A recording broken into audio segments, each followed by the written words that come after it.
Time for the weekly roundup. This week we finished talking about lipids and heart disease, and we started energy balance. I talked to you about the difference between HDLs and LDLs and showed you this picture that was made for me many years ago and when I was in central Pennsylvania to tell you that H stood for healthy and L stood for lousy.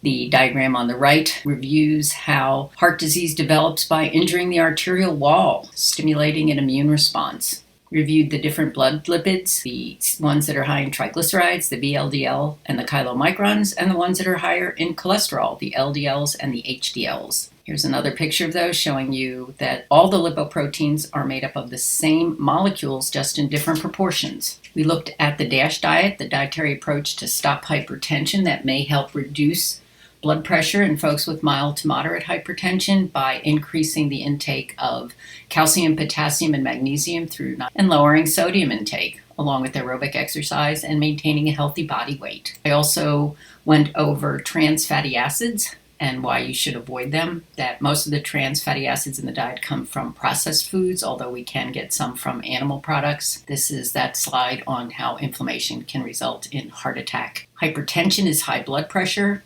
We looked at the structure of hydrogenated fats and partially hydrogenated fats. That hydrogenated fats take unsaturated fatty acids, bombard them with hydrogen, get rid of all the double bonds till they are similar in structure to a saturated fat.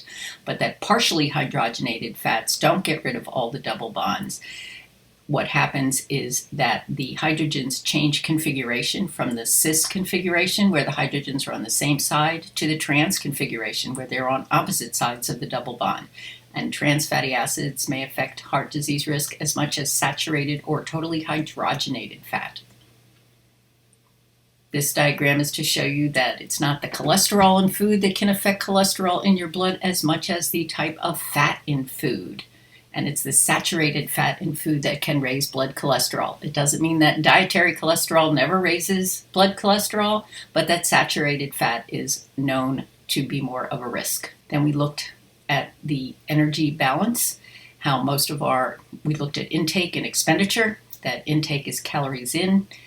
Expenditure involves the thermic effect of food, physical activity, and basal metabolism. Let's see, when energy intake is less than energy expenditure, you're in negative energy balance. That results in weight loss, and you can see what happens when intake equals expenditure and when intake is greater than expenditure. The calories that are the intake part of the equation are determined from a bomb calorimeter. The expenditure are these three components. Again, basal metabolism, the involuntary activities in the body, physical activity, voluntary movement, and the thermic effect of food. I also told you that Dr. Hall is recruiting participants for another study at the NIH on dopamine and eating behaviors. If you have 5 days and want to participate, here's the information. What's coming up?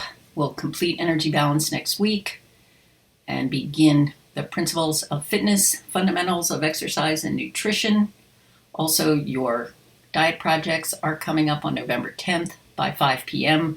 Please make sure you understand how to format them. You will be submitting them online. I need to be able to read them.